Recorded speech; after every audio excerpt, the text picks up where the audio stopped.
I handed the head of HR the envelope that would end 2 careers and my marriage, all with a smile on my face. She thought her secret was safe. She thought I was a fool, a stepping stone on her climb to the top. But the husband she underestimated was the one who would finally bring her down. 10 years. A decade of my life. You build something over 10 years. You pour your faith, your trust, your love into a foundation, brick by brick. You imagine the future you're building, the gray hairs you'll earn together, the quiet retirement watching the grandkids play in the yard. You never imagine that the person holding the trowel next to you is secretly pouring acid into the mortar, weakening everything from the inside. Her name is Amelia. Was Amelia. Even now, the name feels like a ghost in my mouth. For 10 years, she was my wife, my partner. She was sharp, ambitious, beautiful in a way that felt like a challenge. She worked in marketing, and she was good at it. Scary good. She could sell confidence to a cornered mouse. I was always so damn proud of her. When she landed the big promotion a couple of years ago, a senior director role, I took her out to the most expensive restaurant in the city. I toasted to her brilliance. I told her she deserved every bit of it. I should have seen it then. The way her eyes glittered wasn't just from the champagne. It was from the proximity to power. She wasn't just climbing the ladder. She was becoming intoxicated by the view from the rungs above me. The change was subtle at first. Later dinners, later nights, the sleepless nights at the office started becoming a regular fixture in our calendar. "This new campaign is a beast," she'd say, her voice crackling with a tiredness that sounded earned.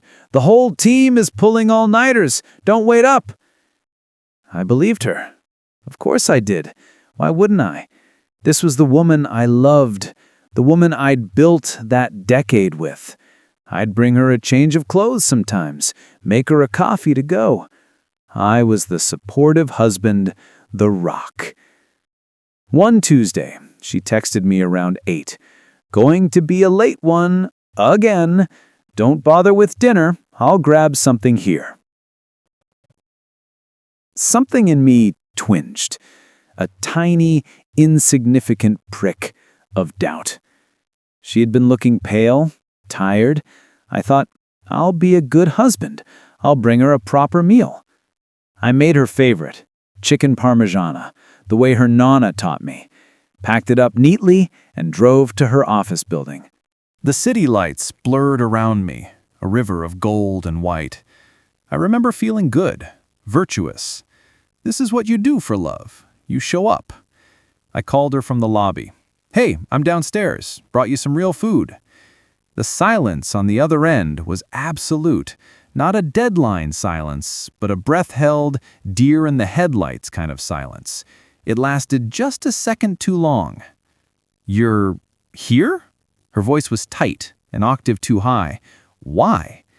"I told you. Dinner. I thought you could use it." "No. I mean, yes, thank you. That's sweet, but you really shouldn't have." She was flustered. I could hear papers shuffling, a drawer closing a little too forcefully. "It's chaos up here. I'm in the middle of a massive video call with the Singapore office. I can't come down." "That's okay," I said, my good mood starting to curdle. "I'll just leave it with security. They can send it up." "No." The word was a sharp, panicked crack. "I mean, security is not supposed to accept food. Protocol. Look, it's incredibly sweet, really. Just take it home. I'll eat it when I get there. I shouldn't be too much longer." She was lying.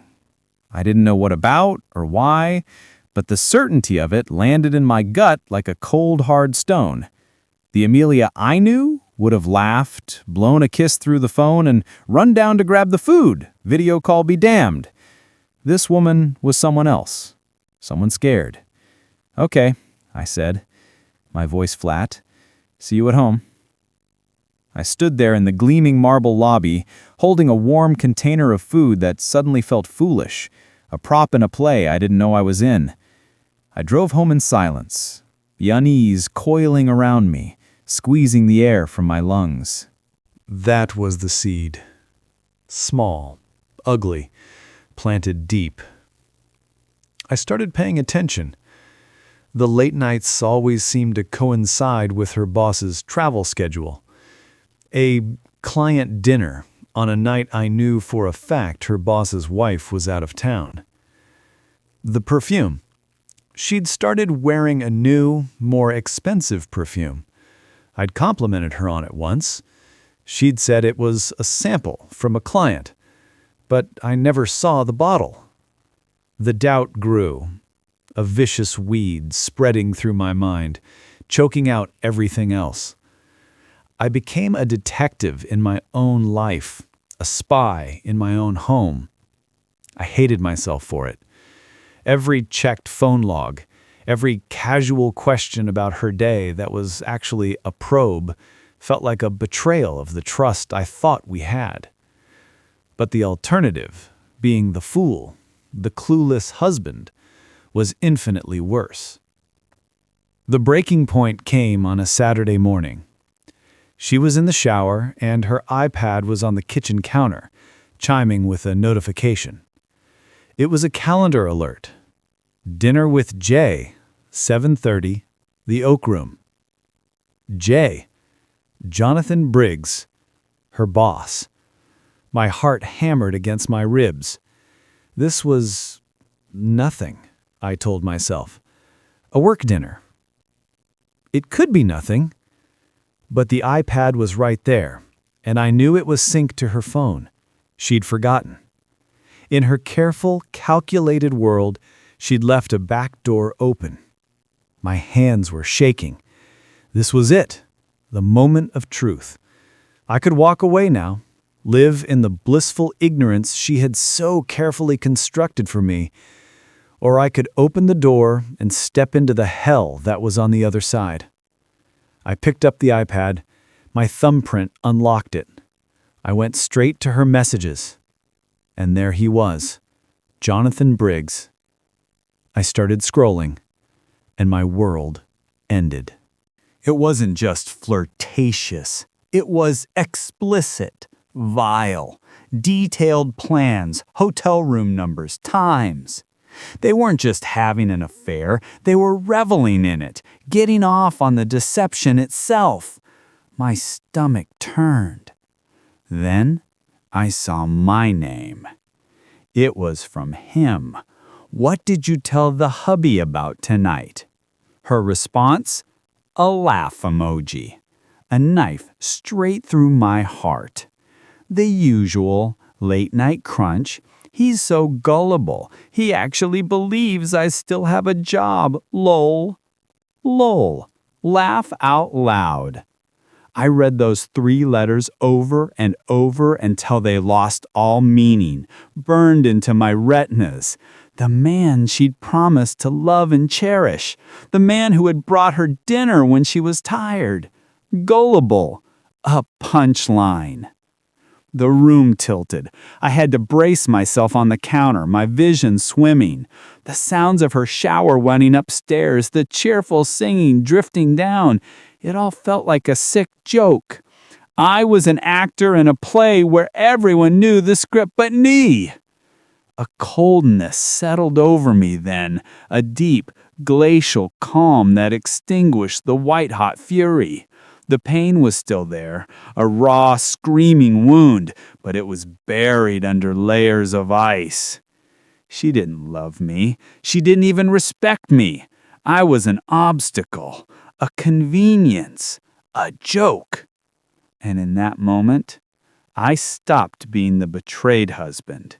I became something else, something patient, something dangerous.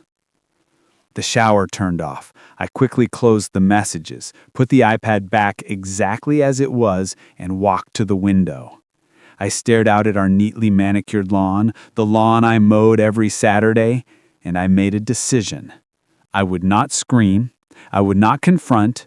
I would not give her the satisfaction of seeing my pain. I would play my part, the gullible husband, the fool. She came downstairs, wrapped in a towel, her skin flushed and steaming. She headed for the coffee maker. She didn't even look at me. "Morning," I said, my voice perfectly normal. It was the greatest acting performance of my life. "Sleep well?" she said, like a baby. And I watched her pour coffee, this stranger in my wife's skin, and I knew every word from her mouth was a lie. The next 2 months were a master class in deception. I lived a double life. On the surface, I was the same man. I went to work, I made dinner, I asked about her day, and listened to her fabrications with a placid smile. I was the supportive, clueless spouse. Underneath, I was a machine, a ghost in the machine of our marriage, gathering evidence. I couldn't sleep next to her. The moment her breathing evened out into sleep, I'd slip out of bed and go to my home office. The blue light of the monitor was my confessional. I accessed our joint bank account statements, and there it was, plain as day. Charges for hotels, for fancy restaurants, for boutique florists, all on days she'd claimed to be working, all on our credit card. She'd been so brazen, so sure of her own cleverness, she'd forgotten to use her secret card. Or maybe she just didn't care. I took screenshots of everything. I created a folder on an encrypted cloud drive she knew nothing about. Project Phoenix, I called it. Ironic, something new would rise from the ashes of our marriage, but it wouldn't be us. I hired a private investigator for the things I couldn't get myself, a discreet, older man named Walter, who spoke in grunts and delivered results. The photos came in grainy, taken from a long lens, but they were unmistakable. Her car parked outside a modern townhouse in a swanky part of the city, Jonathan Briggs' house, on a night she was supposedly at a team-building retreat. Pictures of them together, entering a hotel, his hand on the small of her back. They weren't kissing, but the intimacy in the gesture was more damning than any passionate embrace. The most damning piece of evidence, however, came from the company itself. I remembered something Amelia had complained about years ago, back when she first joined. She'd been frustrated that she couldn't date a guy from another department. She'd ranted about the company's draconian no-familiarity policy. It was strictly forbidden for executives to have romantic relationships with anyone in their direct line of reporting. It was a fireable offense for both parties. It was designed to prevent lawsuits, favoritism, and exactly this kind of toxic, messy scandal. They weren't just betraying me. They were spitting on company policy, risking the entire department's stability for their affair. The hypocrisy was breathtaking. Jonathan Briggs sat on the Moral Compliance Committee, for God's sakes. This wasn't just about my heart anymore. This was about justice, a deeper, more satisfying justice than a simple divorce. She wanted his power, his status. He wanted her youth, her admiration. I would take it all away. I met with a lawyer, a shark in a tailored suit named Ms. Vance. I handed her the thick file of evidence. She flipped through it, her expression unreadable. "This is, exceptionally thorough," she said finally, looking at me with a new respect. "I want it to be airtight," I said, my voice cold.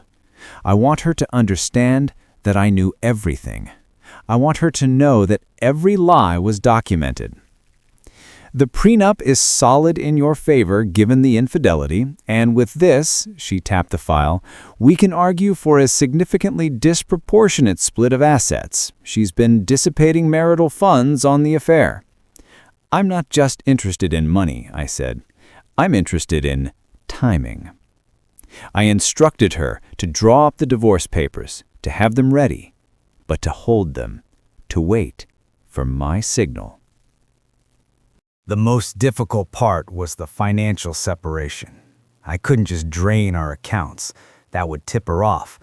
So I began a slow, meticulous process. A transfer to my own account, set up at a different bank under the guise of a new investment opportunity. Another transfer for a phantom tax bill. I skimmed money from our joint savings like a surgeon removing a cancer, cell by cell, leaving the body looking healthy until the moment it was too late. I left just enough to avoid suspicion, a hollowed-out shell of our life together. All the while, I had to live with her. I had to smell his cologne on her skin when she came home. I had to listen to her talk about Jonathan's brilliant strategies, his leadership, his vision, all while picturing the text messages where they mocked me. "He's taking the team to the annual gala next month," she said one night over a dinner I'd cooked. "Spouses are invited. It's at the Grand Metropolitan, black tie. We should go." I looked at her. She was watching me, gauging my reaction. Was this a test? Did she suspect? Or was she just so deep in her deception that the idea of us attending a couples event with her lover was a thrilling new game? I forced a smile. "Sounds great. I'll get my suit cleaned." The gala. The company's biggest event of the year. A night of celebration and backpatting, where everyone was on their best behavior, where the CEO and the entire board of directors would be present, where the head of HR compliance would be shaking every hand, making nice. A perfect stage for a downfall. The plan clicked into place in my mind, fully formed. It was brutal. It was perfect. It was the only way. The weeks leading up to the gala were an exercise in surreal torture. Amelia was giddy with excitement, not for the event with me, but for the performance of it all. She bought a new, stunningly expensive black dress. "Do you like it?" she asked, spinning. "You look incredible," I said. And for the first time, it wasn't a lie. She did. She looked like victory. Little did she know, she was dressing for her own execution. The night of the gala arrived. I put on my best suit, the one I'd worn to my father's funeral. It felt appropriate. I was burying something today. The Grand Metropolitan Hotel was a whirl of light, music, and money. Crystal chandeliers blazed overhead. A string quartet played something tasteful and forgettable. Everywhere I looked, I saw polished smiles, expensive watches, and the glint of ambition in people's eyes. Amelia clung to my arm, her smile radiant. She was playing the parts of the successful executive and the devoted wife. She was magnificent, and she was a complete fraud. "Jonathan," she called out, her voice a little too bright. He turned. Jonathan Briggs was everything I wasn't. Tall, silver-haired, with the easy, confident posture of a man who has never been told no. He shook my hand, his grip firm, his eyes never quite meeting mine. "Good to see you both," he said, his voice a smooth baritone. "Amelia's our brightest star, you know. Don't know what we'd do without her." "I know," I said, smiling warmly. "I'm a very lucky man." The hypocrisy was so thick you could taste it. I saw the flicker of a smirk he tried to hide. He thought I was an idiot. They both did. I played my part perfectly. I shook hands, I made small talk about the market, about the orchestra, about the canapes. I was the charming, unassuming +1. All the while, my eyes were scanning the crowd. And then I saw her. Helen Pierce, the Chief Human Resources Officer. A woman in her late 50s with a stern, no-nonsense haircut and a reputation for being utterly ruthless when it came to company policy. She was the gatekeeper, the executioner. The envelope was in my inside pocket. It felt heavy, radioactive. Amelia was deep in conversation with a group from her team, laughing at some joke Jonathan had made. This was my moment. "I'm going to grab another drink," I murmured in her ear. She barely acknowledged me, just nodded absently. I weaved through the crowd, a ghost at the feast. I picked up a glass of champagne from a passing tray, not to drink, but to have something to do with my hands. I approached Helen Pierce as she was finishing a conversation with another executive. "Miss Pierce?" I said, my voice calm. She turned, a polite, questioning smile on her face. "Yes?" "I'm Amelia's husband," I said, extending my hand. "I just wanted to say what a wonderful event this is. The company must be so proud." "Thank you," she said, shaking my hand. "We try. Your wife is a tremendous asset." "She is," I agreed. Then I leaned in slightly, my voice dropping to a more confidential tone. "She actually asked me to give this to you personally when I had a moment. Some sort of documents she thought you should see before Monday. She's been swamped all week." It was a gamble, a huge one, but I was banking on my demeanor. I looked like a harmless errand boy, a trusted spouse doing a favor for his busy wife. Helen Pierce took the envelope without a second thought, tucking it into her clutch purse. "Of course, tell her thank you. Enjoy your evening." "You too," I said, and I melted back into the crowd. My heart was thundering, but my hands were steady. It was done. The bomb was planted. The timer was set. I found Amelia again. She slipped her arm through mine. "Having fun?" she asked. I looked at her, at the woman I had loved for 10 years, and I smiled. It was the most honest smile I'd given her in months. "This is the best night of my life," I said. The weekend was quiet, tense. Amelia was preoccupied, checking her phone constantly. I wondered if Jonathan had felt a shift in the universe, a cold wind blowing his way, or if he was just arrogant enough to believe himself untouchable. I slept soundly for the first time in months. Monday morning, I worked from home. I sat in my office, my computer open to a meaningless spreadsheet, my ears straining for any sound from upstairs. At 9:17 a.m., I heard her phone ring, her work phone. Her tone was bright, professional. "This is Amelia." A pause. I could picture the voice on the other end. Helen Pierce. No nonsense. The brightness in Amelia's voice faltered. "I'm sorry, now? I have a—" Another pause, longer this time. I heard her chair scrape back. "Yes, of course, I'll be right there." She ended the call. I heard her footsteps, slow and heavy, walking to the top of the stairs. I got up and walked to the bottom, looking up at her. Her face was pale, drained of all its carefully applied confidence. "What was that about?" I asked, feigning concern. "HR," she whispered, her eyes wide with a dawning, terrified confusion. "Helen Pierce. She wants to see me. Right now." "That sounds serious," I said, my voice gentle. "Maybe it's about a new promotion." She looked at me as if seeing me for the first time.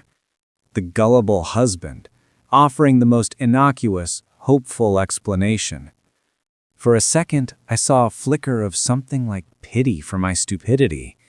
Then the fear swallowed it again.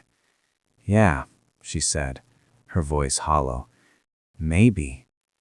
She got dressed in a fog, her movements robotic. She left without kissing me goodbye. I poured myself a coffee and waited. The phone rang again at 10:45 a.m., This time, it was her personal cell. I could hear her, even from downstairs, her voice cracking, rising in panic. "What do you mean, clean out your desk? Jonathan, what is happening? What envelope? I didn't send any. What did it contain?" There was a long, terrible silence. Then a sound I will never forget. A raw, guttural sob of pure horror. It was the sound of her entire world shattering. I walked upstairs and stood in the doorway of her home office.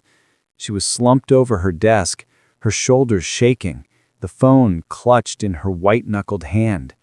She looked up at me, and in her eyes I saw the dawning, terrible truth. The pieces were connecting. My sudden appearance at the office, my calmness, the envelope. "You," she breathed, the word of venomous accusation. "You!" I didn't deny it. I didn't say anything. I just looked at her, my expression neutral, finally allowing the ice in my soul to show in my eyes. The confusion on her face twisted into a rage so pure it was almost beautiful. "You bastard!" she screamed, launching herself out of the chair. "You ruined me! You ruined everything!" "You did that yourself," I said, my voice quiet, cutting through her hysteria like a blade. "You and Jonathan. I just handed you the shovel." She stared at me, truly seeing me for the first time in years. Not the supportive husband, not the gullible fool. The man who had been watching, documenting, waiting. The rage collapsed, replaced by a frantic, desperate bargaining. "You have to call them. You have to tell them it was a mistake, a misunderstanding. You're my husband. They'll listen to you." "Why would I do that?" I asked. "You told him I was gullible, remember? LOL." The color drained from her face completely. She understood then. I had seen the messages. I knew everything. The doorbell rang. I went downstairs and opened the door. It was a process server, right on time. "Papers for Amelia Briggs," he said. "She's upstairs," I said, stepping aside. I watched as he went up. As he handed her the divorce papers, I heard the second, quieter sob, the sound of defeat. By the end of the day, it was all over. The news rippled through the industry with the speed of a wildfire. Jonathan Briggs fired for gross misconduct and violation of company ethics. Amelia allowed to resign before she could be terminated. The scandal was exquisite, juicy, and utterly damning. She packed a bag that night, moving in a numb, shocked silence. She couldn't even look at me. "Where will you go?" I asked from the doorway of my bedroom. My sister's," she muttered, zipping up her suitcase. "Good," I said. "The lawyer will be in touch." She paused at the front door, turning back for one last look. The house she was leaving, the life she had blown up, the husband she had underestimated. "I hate you," she whispered, but the words had no force behind them. They were ashes. "I know." And I closed the door. The divorce was finalized with stunning speed. Miss Vance, my shark-like lawyer, was worth every penny. The prenup, combined with the evidence of dissipation of assets and the infidelity, left Amelia with almost nothing. The house was mine. The savings I'd protected were mine. She got a small settlement, enough to rent an apartment, but not the penthouse her new salary had promised.